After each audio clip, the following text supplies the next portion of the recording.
सभी किसान भाइयों बहनों को मेरा नमस्कार। मेरा नाम सुनील कुमार है। मैं टैनेजर संस्था से हूँ। आज हम मेंथा की फसल पे जिंक के छिड़काव के बारे में बात करेंगे। तो सबसे पहले किसान भाइयों हम बात करते हैं कि जिंक है क्या। तो जिंक जो हमारे सूक्ष्म पोषक तत्व हैं जो 16 होते हैं, उन 16 सूक्ष्म पोषक तत्वों में से एक है जो जिंक है। और जिंक का स्प्रे हमारी फसल के लिए बहुत ही ज़रूरी है। जिंक का छिड़काव क्यों करते हैं इसके बारे में हम चर्चा कर लेते हैं। जिंक का छिड़काव इसलिए ज़रूरी है कि अगर हम रोपाई के समय फसल को जिंक नहीं दे पाए हैं तो हमें 60 से 65 दिन पे या जिंक की कमी अगर हमारे पौधे में कोई दिखाई दे रही है तो हमें जिंक का स्प्रे बहुत ज़रूरी करना है, ताकि हमारे पौधे का विकास न रुके और हमारी फसल अच्छी हो। जिंक का प्रयोग हम कब करते हैं तो इसके लिए हम जान लेते हैं कि जिंक का प्रयोग हमें जब करना है हमारी फसल 60 से 65 दिन की हो गई हो, इसी अंतराल में हमका जिंक का स्प्रे करना है, ताकि हमारी जो फसल है उसका उत्पादन हमारा न घटे। सबसे पहले हम जिंक लेंगे जो हमारी 33% जिंक हो।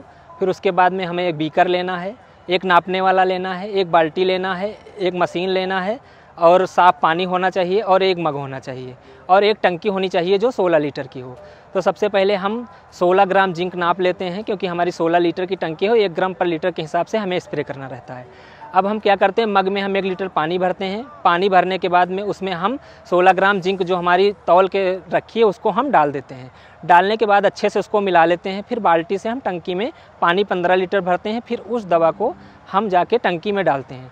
टंकी डालने के बाद में भी हमें क्या देखना है कि उसको अच्छे से मिला लेना। डंडी से मिलाने के बाद में हमको ढक्कन से बंद कर देना है। अब हमारा घोल तैयार हो गया। घोल तैयार होने के बाद में फिर हमें छिड़काव करना है। छिड़काव करते समय हमें देखना है कि हमें नालियों में चलना है और नालियों के अगल बगल में हमें जो लाइन में डालना है तो वो जो पौधे से दूरी हो वो 8 से 10 इंच से ज़्यादा ना हो, ताकि हमारे पौधे अच्छे से तर हो जाएं और हमारे जो पोषक तत्व की ज़रूरी है वो हमारे पौधे को अच्छे से मिल जाए।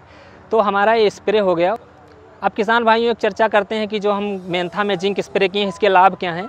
अगर हम जिंक का स्प्रे समय से कर देते हैं, जो हमारा 60 से 65 दिन है, तो हमारे जो तेल उत्पादन में है वो हमारी जो कमी दिखने को मिलती है वो नहीं मिलेगी और हमारे पौधे का जो ग्रोथ है अच्छे से होता रहेगा। पत्तियां हमारी चौड़ी रहेंगी और हमारा तना मजबूत रहेगा, ताकि हमारा जो उत्पादन है वो किसी तरह से कम ना हो। जिंक स्प्रे करते समय कुछ सावधानियाँ हमें बरतनी हैं जो किसान भाइयों के लिए ज़रूरी हैं। कि जो स्प्रे का समय होता है वो हमें सुबह और शाम में करना है और ये हमें ध्यान देना है कि हमारे खेत में पर्याप्त नमी हो। अगर हमारे खेत में पर्याप्त नमी नहीं है तो जो हम स्प्रे करेंगे वो हमें वो लाभ नहीं मिलेगा जो मिलना चाहिए। स्प्रे करते समय एक चीज़ और ध्यान देना है कि जब हम स्प्रे करने जाएंगे तो हम कपड़े पहनेंगे, हमारा पैंट हो या लोअर हो या टी-शर्ट हो, लेकिन हमारे पूरा बदन हमारा ढका हो। फिर पैरों में हमें जूता पहनना है, हाथों में ग्लव्स पहनना है और चश्मा लगाना है और मास्क, ताकि कोई भी दवा जो हम स्प्रे कर रहे हैं हमारे शरीर को हानिकारक ना हो। किसान भाइयों, जो आपको हमें मेंथा स्प्रे में जो जिंक की जानकारी दिए हैं, अगर इस वीडियो के माध्यम से आपको अच्छी लगी तो इसका लाभ उठाएं। धन्यवाद।